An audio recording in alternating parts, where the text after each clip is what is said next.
A lot of people will say, when did the muscle car start? And the short answer is, well, that started in the 1960s. But hot rodding and racing, that started when the second production car was made. And right now, we kind of have one of the first.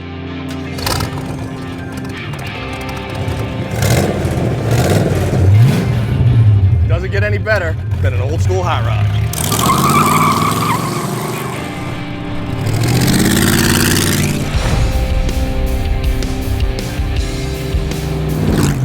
Driving right now is a 1930 Ford Model A. That's powered by a stroke 383 Chevy with Lincoln valve covers. Now, for anybody that's ever driven an old hot rod, they're pretty wild, right? You know, they're as raw as they possibly come. If you were in the 30s, the 40s, and even up until the 1950s, cars were not comfortable to drive. Cars beat you up. They abused you.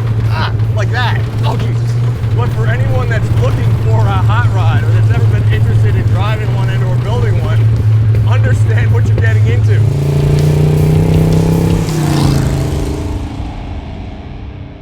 This car is definitely different than most people my age are interested in. And even when I was 22 and I started my first shop, this wasn't exactly what I was interested in. This is a 30 Ford body. It's on a 31 chassis. I believe the grille is from 36.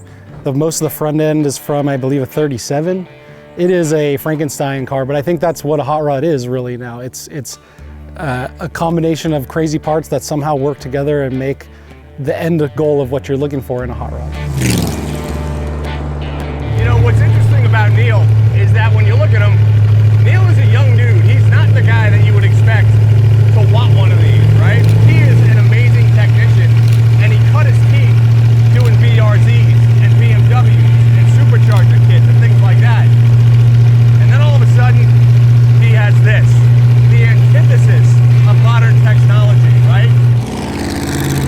Why would I want a 100-year-old hot rod? I have modern cars in the garage, I have race cars. This was the craziest thing I could think of. And the first time I saw this car, the reason I fell in love with it is because it looked like it would be fun to drive, just literally how it sat. And the friend that built and designed this has this insanely good eye for how cars should look and sit. And so whatever he did to the build, it worked, it got me hooked. And it was so different and so far away from what I normally would love that I had to try it. I also had a feeling it was gonna be crazy to drive. It would be a little bit wild. And so most of my cars that I've built in the past, I want a little bit of the trying to kill you factor, and that's basically the whole driving experience in this car all the time. So, you know, even over my 458 or a Subaru BRZ, it still fits that for me because I get the same excitement from driving those cars in just a different way.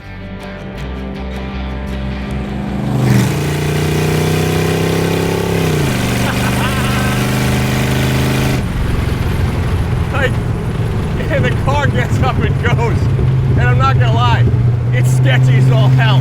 I mean, if you're watching, you can see the front wheels shattering up and down like crazy. The ass end is doing the same thing. That's what a hot rod is like. But there's something super endearing about them. There's something about them where they look like nothing else on the road. As you can see, my head is 2 feet above the windshield. As far as safety equipment, well, there really isn't any, you know? Not strapped in because, honestly, why bother? And as far as brakes go, we've got massive 4-wheel drums at all 4 corners with a single master cylinder that's about the size of a Coke cap. Now, when you put your foot on the brake, braking, really fucking braking. More of a suggestion pedal than anything else. But so much fun. The cool part is that a hot rod combination can be essentially anything that you want it to be. So the setup with this car currently is a stroked 350 small block Chevy. It's got a TH350 automatic transmission and a Ford rear end. It's actually pretty straightforward, pretty basic. Makes about 400 horsepower. Easily gets the tires loose. It's fast. It's geared for the highway, so you can actually cruise pretty long in it. with a triple progressive carb setup. So you can cruise on the single carb, and when you get into power, you get on the throttle, the other carbs kick in, and the car actually rips pretty good.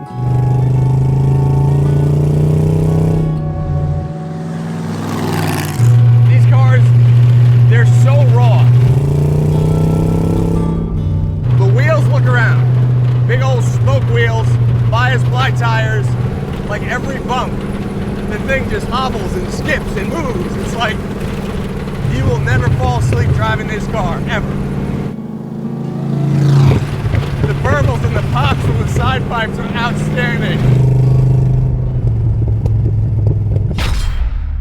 The House of Muscle would really like to thank Peak for their support, because here's the thing, whether you have a new car, an old car, or a really old car, from coolant to lighting to wiper blades, Peak has the products that are there for you.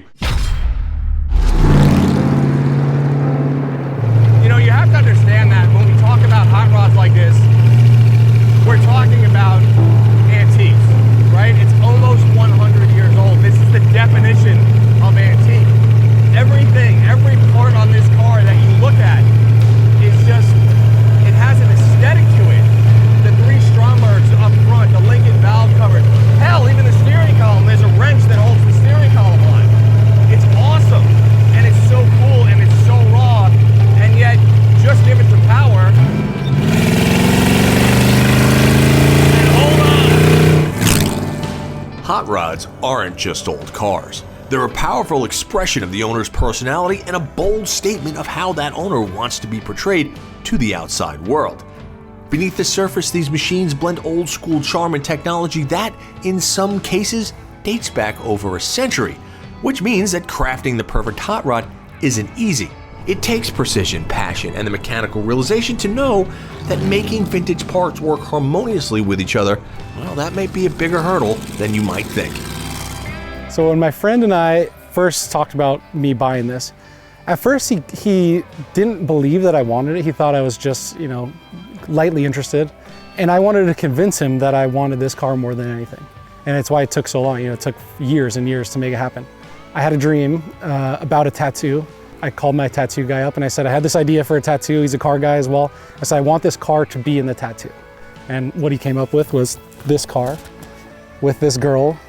And after this, my friend had to sell me the car. It sealed the deal, and he knew it.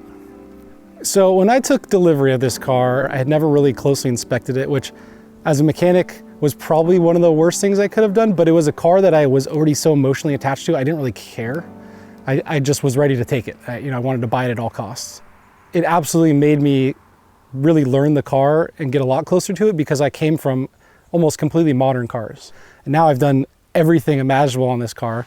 It does feel like I at least had a hand in getting it to run the way it runs now and the way it drives.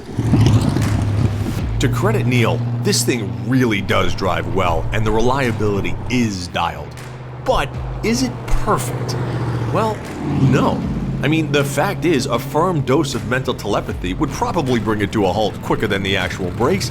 And as for comfort, let's just say that a 200-mile day would have you in the chiropractor's office for a week. But from leaning over the door frame with your elbow out as you pitch it into a corner, to seeing that throttle linkage flip open as you stomp the loud pedal, this car does not let you drop a smile even for a moment, and that, folks, is what hot rodding is all about. After spending a year rebuilding this whole car, the list didn't get any shorter. And I think that a lot of enthusiasts struggle with builds on their cars where you get to a point and you think you're done, and then you drive it and something breaks or you don't like the way it works and you want to modify it or rebuild it, and it never ends. And I think something I struggled with even early on with this car is I just wanted to drive it. So as many crazy plans as I have with this car, whether it's putting a crazy engine in it or convert it to a manual, I would love to do, making it handle even better, go faster, the typical stuff. I think being happy with where it is a really big part of owning a fun, fast car like this, is you really need to just stop and enjoy the car and drive it. I put a bunch of miles on it now. I love how it drives now. Even though I want to change things, it's perfect as it sits. I don't ever want to drive this thing every day, but you take it out on the weekend, you throw it into a corner, You watch the tires move, you watch the engine move. Your body's getting shaken and rattled apart. It's just a hoot, man. It's an astonishingly gorgeous day in Northern California. Driving an old 100-year-old hot rod through the hills. I've had some great days at work. This one's right up there. Every now and then, I come across a car and an owner that reminds me why I got into this hobby. You see, as a young guy, you wouldn't expect Neal to be into a car that's essentially 3 times his age. I mean, this is a guy that has a performance shop, has a Ferrari, worked on BRZs, is a track rat. Then all of a sudden he shows up with this. Now the story of how he got this is pretty amazing to me. It was kind of a premonition that he had, so much to the point where he tattooed it on his arm. But it kind of gives me hope. Every time I hear of somebody that young getting into this industry, it makes old guys like me crack a smile. That's all you could ask for as a muscle car guy and as a hot rod guy. With that being said, make sure you follow Neal and you take heed from his lessons. We'll see you next time on the House of Muscle.